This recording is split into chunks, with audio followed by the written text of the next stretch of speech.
Hey guys, welcome to Juicy Tea, where I read out the best stories on Reddit, so you don't have to. The funny, shocking, and satisfyingly juicy. Today's Crazy Karen Tuesday, where we encounter Karens in the wild. Make my life difficult for a decade? I'll make you look like an idiot! Our first story comes from the pettyrevenge subreddit, posted by ZemMedic. When I first left home to go to university, my parents co-signed a mortgage for me on an apartment in a small Canadian city. This was 20 years ago, so it came to a whopping $52,000. They thought that this was much better and more economical than trying to find an apartment and deal with landlords. I loved the idea and moved into my new home. The building was almost entirely populated by the 65 plus crowd. It was small and only had 24 units split into two halves. I had the basement condo. It was a nice place. Nothing fancy, but amazing for a student. I was 19, but quiet and kept to myself. I didn't do the whole partying thing. I got along with most of my neighbours. I'd help them out moving heavy things or carrying groceries upstairs.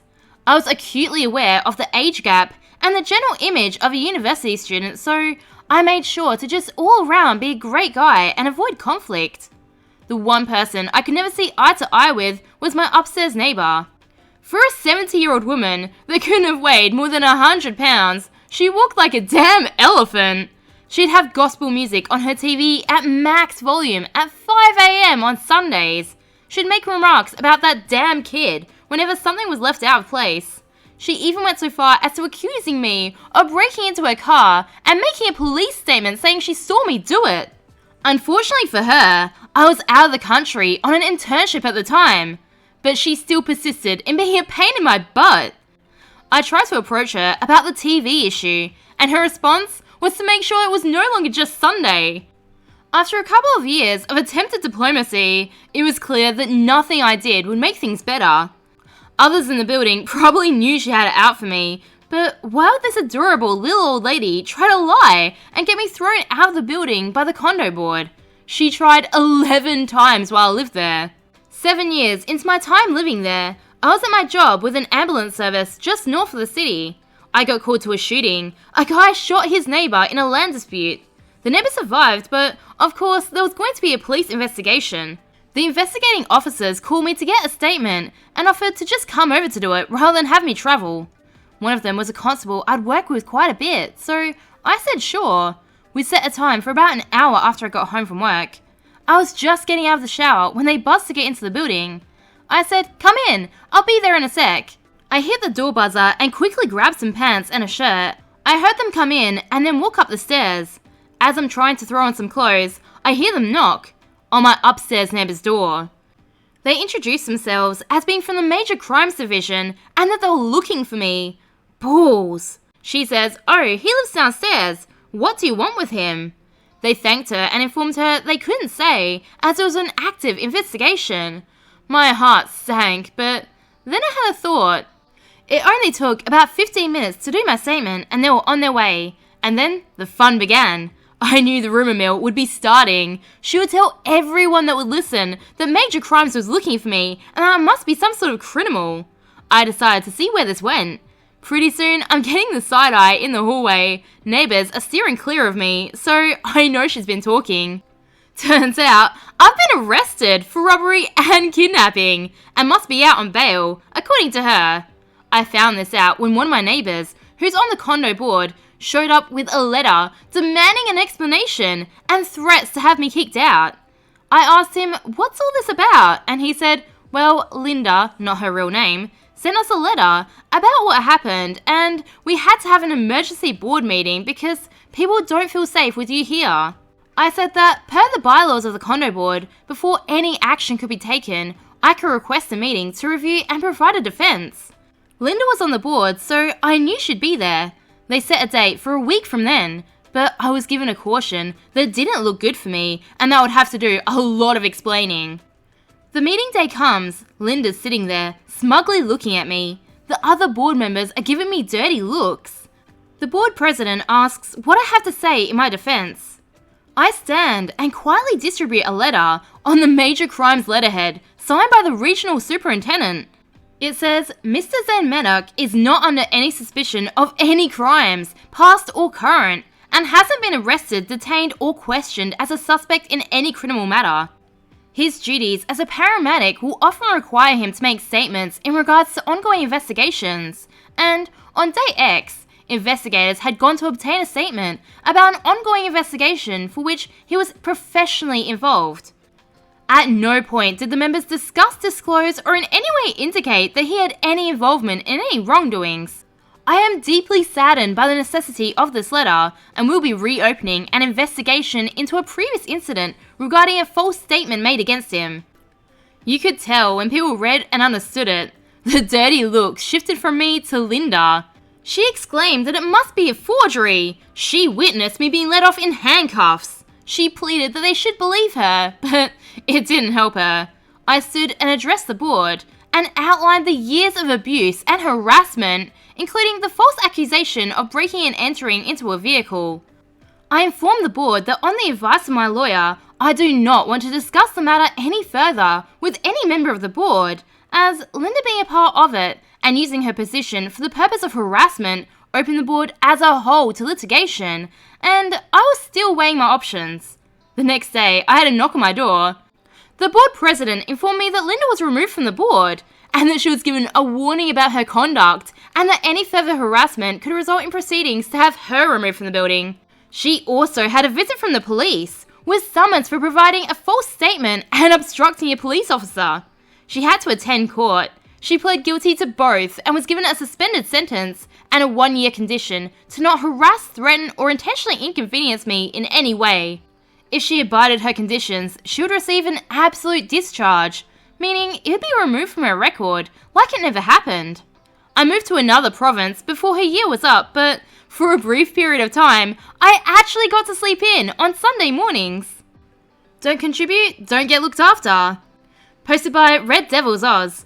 Recently, me and my partner had her brother move in with us temporarily after having a falling out with his old roommate.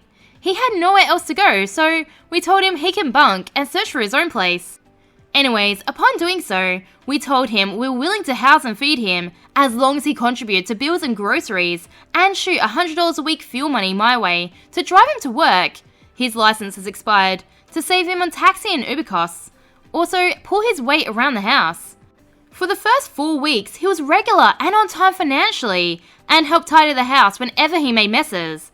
Now, we're 3 months in, no sign of moving out, no financial contribution, and no help domestically. He just eats, sleeps, and works. So, last week, we had a massive argument about his contribution, or lack thereof, and he flipped his poop and said we need to be more understanding and help him because his family. Insert guilt trip here. So, my partner and I have decided to tweak things. I didn't take him to work. We bought and made food we know he doesn't eat, and no longer take him for shopping trips for things he needs. We've squeezed him out in the hopes that the novelty wears off from the care he's been receiving. And my petty revenge? He was using my old PS4 Pro in the lounge room as his console. He purchased all these digital deluxe editions of expensive games. He's an avid and religious gamer. So when he was at work, I deactivated my PS4, cleared the console, and sold it. He's now looking for rentals and house shares. That's what broke him? Should have tried changing the Wi-Fi password. Don't contribute, don't get looked after. Posted by Red Devils Oz. Recently, me and my partner had her brother move in with us temporarily after having a falling out with his old roommate. He had nowhere else to go, so we told him he can bunk and search for his own place. Anyways, upon doing so, we told him we were willing to house and feed him as long as he contributed to bills and groceries and shoot $100 a week fuel money my way to drive him to work.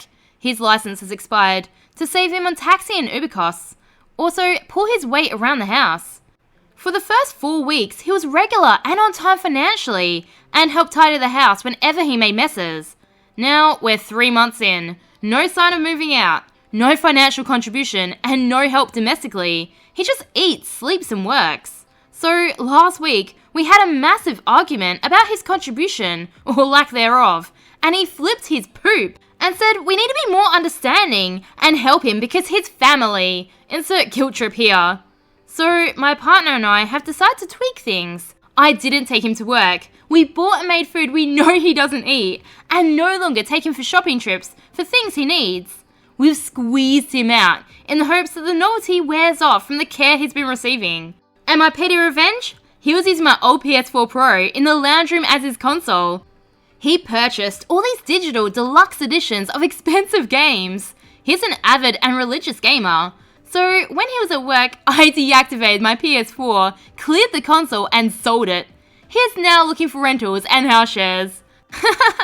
That's what broke him? Should have tried changing the Wi-Fi password.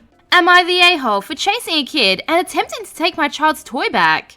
Our next story comes from the Petty Revenge subreddit. Posted by, just listen.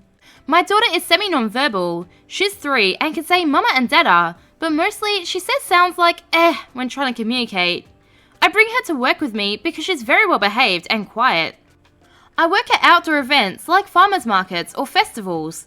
I set up my stand and have a little table and chair for her stand too. She puts her toys out and works her booth like me. It's cute, and the other kids go to her booth and play with her. This particular time, she had some busy toys and a bubble maker wand that she just brought back from the beach. She doesn't mind any of the kids playing with them, but then 2 boys, maybe around 8 or 9, came and were roughing up the toys. They were banging the wand on the table and my daughter was saying, "Mama!" I asked them to please play nice with my daughter's toys and they yelled no. I said, "Okay then, I'm gonna put them away until you leave." And they said, "No, it's my toy now," and ran. I ran after them with my daughter in my arms and a woman came out of nowhere and grabbed my arm. She screamed, "What the hell do you think you're doing chasing my sons?" I told her to never touch me and her sons were stealing my daughter's toy. She said I'm a grown adult and shouldn't chase children and her sons can play with the toy if they want to. I said I had no issue with them playing with it until they started banging it on the table and said they wouldn't be giving it back. She said, "Well, they can continue playing with it and will return it when they're done." I said that doesn't work for me and I took the toy back from her son's hands and walked away. I heard her call me an effing B as we were walking away. My sister thinks it was wrong of me to take the toy back, but honestly, I was frustrated and wanted to be done with her and her kids. We put the toys away until after we saw them leave. Am I the a-hole? No, not the a-hole. Why should you just let kids steal from your child, who's being very generous? What does that teach her? Remember, I post new content every day, so subscribe for more juicy tea.